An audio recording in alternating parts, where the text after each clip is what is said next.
The irony wasn't lost on me. Chen Security Solutions, the cybersecurity company I'd built from a garage startup into a $200 million enterprise, was about to throw me out because I was supposedly a security risk. At least that's what my cousin Peter claimed as he stood at the podium during our annual shareholders meeting. My name is David Chen, and at 45, I was about to learn that in the tech world, the most dangerous code isn't always the one you can see. The board has reviewed the company's technical direction, Peter announced, his perfectly tailored suit a far cry from the hoodies he'd worn when I'd hired him fresh out of business school 5 years ago. In light of recent market changes and David's resistance to modern development methodologies, we've decided a leadership change is necessary. I sat quietly in my chair, watching the shareholders nod along. They'd been carefully prepared for this moment, fed a steady diet of concerns about my traditional approach to cybersecurity. Too focused on fundamentals, they'd been told. Not enough emphasis on flashy AI solutions and blockchain buzzwords. Furthermore, Peter continued, gesturing to my Uncle James who sat smugly at the board table, we've discovered some concerning activities on the company's development servers. Unauthorized access attempts, unusual code deployments. I almost smiled at that.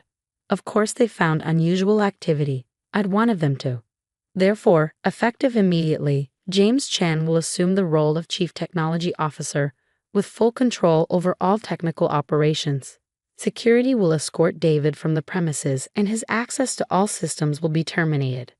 As 2 security guards approached my chair, I thought about the real unauthorized access they hadn't found. About the code that had been running silently in the background for months, documenting everything. About the true security risks that nobody but me seemed to notice. Any final words, David?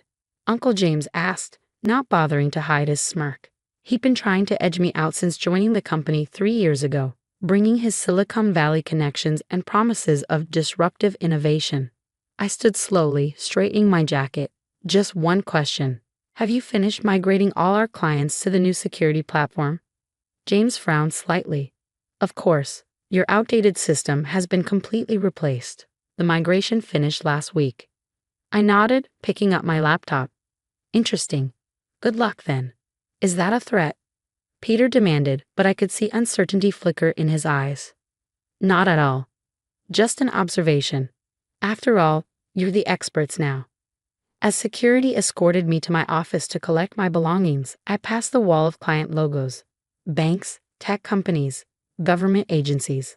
All of them trusting us with their digital security. All of them now protected by James' innovative new system. My phone buzzed. A message from Emily Zhang, my former lead developer, who quit when James started pushing his changes. It's done. Everything's documented. They have no idea what's coming. I smiled, remembering the day 3 months ago when I first noticed the vulnerabilities in James's new platform. The backdoors that his rushed development had left open. The fundamental flaws that his AI algorithms couldn't detect. In my office, my former office, I took my time packing. Family photos, technical awards, the framed piece of paper with the first line of code I ever written. The security guards shifted uncomfortably, remembering how I'd helped them set up their home computers, taught their kids basic programming. Mr. Chen, one of them said quietly, this isn't right. The new system, it's been having issues. I know, Steve, I replied, carefully wrapping my old coffee mug. But sometimes systems need to fail before people realize what they've broken. My phone buzzed again. Sarah from our biggest client, First National Bank. David, their new security layer is throwing errors. James's team says it's normal, but I typed back a brief response. Document everything. As I picked up my box of belongings, Uncle James appeared in the doorway. No hard feelings, David. But tech is a young person's game. Your methods are just too basic.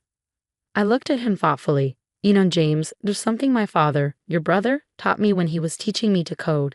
In security, the fundamentals aren't basic. They're essential. He waved his hand dismissively. Ancient history. Our new AI-driven security platform is light years ahead of your old code.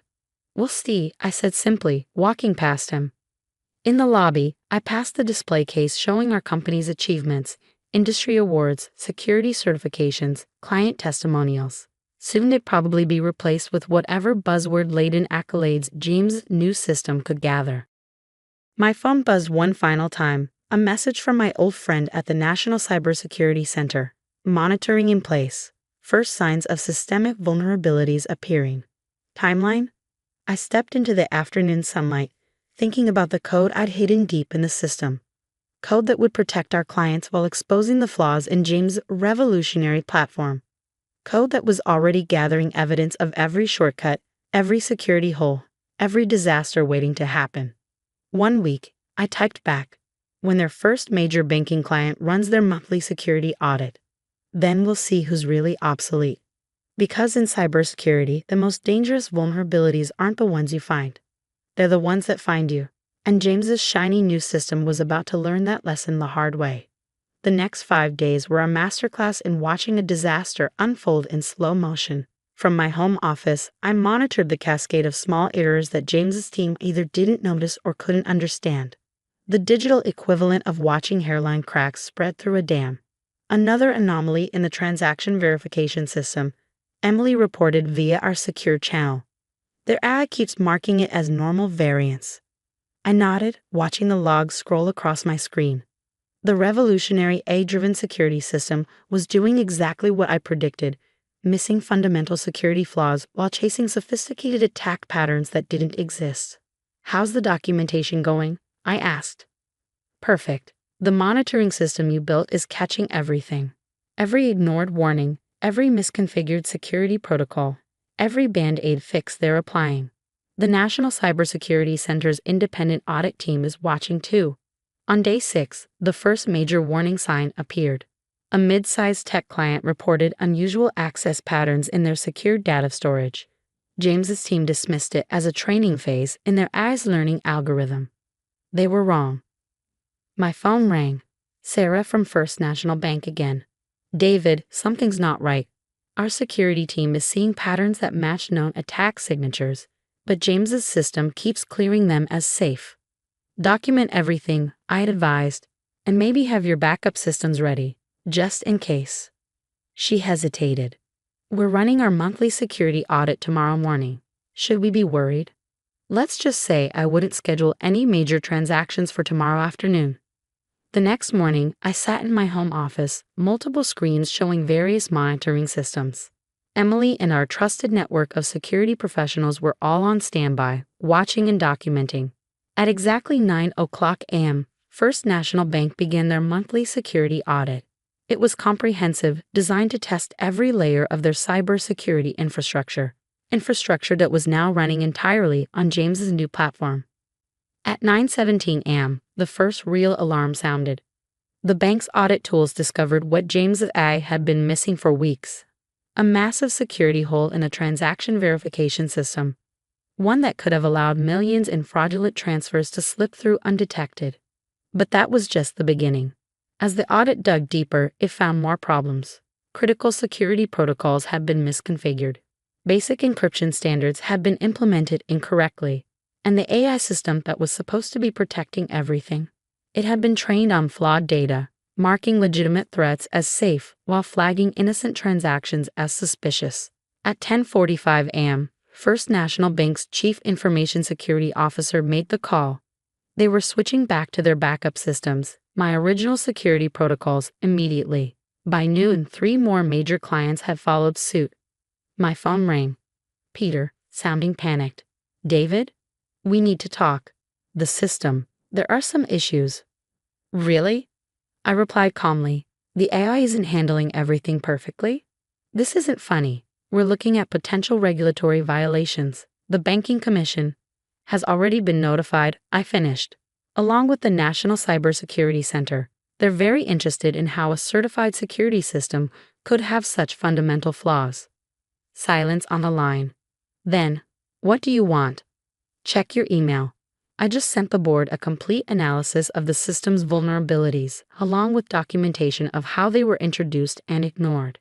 You might want to pay special attention to the section about James's development process, particularly the parts about skipping basic security protocols in favor of innovative solutions.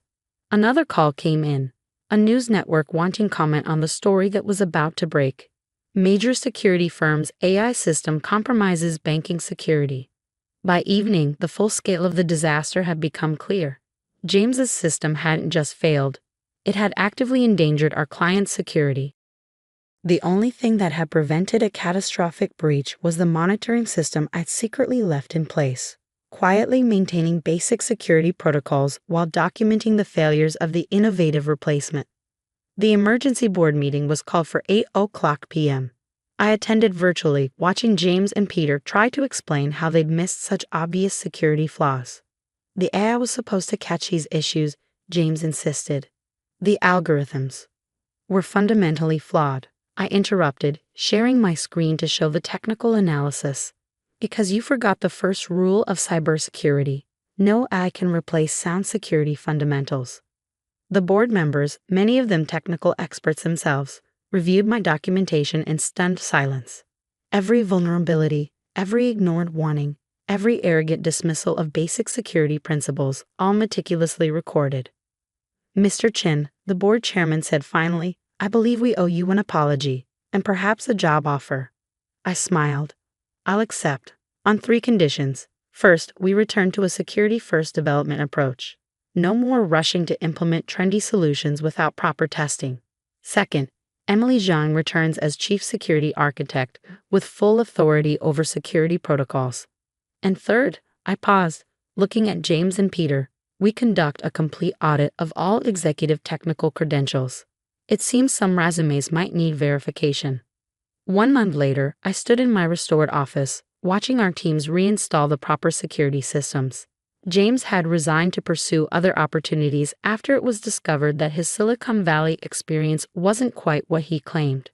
Peter had been reassigned to a non-technical role, his dreams of disrupting the industry tempered by reality.